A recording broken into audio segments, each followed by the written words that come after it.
Kathmandu, Nepal began voting for a new parliament on Sunday with the army on alert as a series of small blasts reminded the Himalayan nation of the violence and instability it is hoping to leave behind.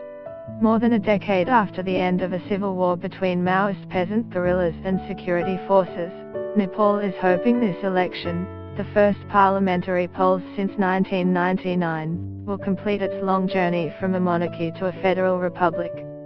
Security forces defused around 30 improvised explosive devices in the 2 days before people took to the polls.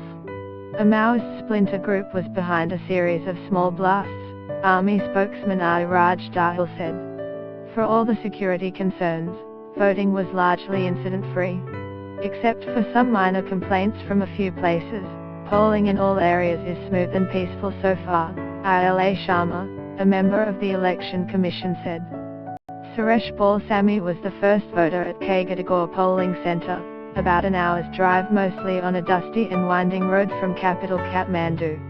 I voted for peace, development and prosperity of the country, said the 32-year-old bus driver, as other voters began to trickle into the polling centre in a public school ringed by pine trees. Get the latest news and updates emailed straight to your inbox. By submitting your email you are agreeing to Fairfax Media's terms and conditions and privacy policy.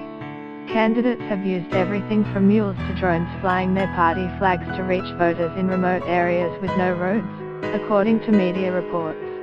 A second phase of the election will take place on December the 7th, and the Election Commission has said that the final results probably won't be known for several days because of the cumbersome counting procedures. Battle for influence. Nepal voted in 2008 and 2013 for a constituent assembly, which doubled as parliament, to write a post-monarchy charter that plotted the course to becoming a federal republic. More than 15 million eligible voters will now pick a 275-member legislature, the first under a new constitution agreed after years of wrangling. Simultaneously, voters will choose representatives to 7 provincial assemblies for the first time since Nepal abolished the monarchy in 2008. The centrist Nepali Congress Party, considered a pro-India group, has formed a loose electoral alliance with the Madhesa parties from the country's southern plains bordering India and former royalists.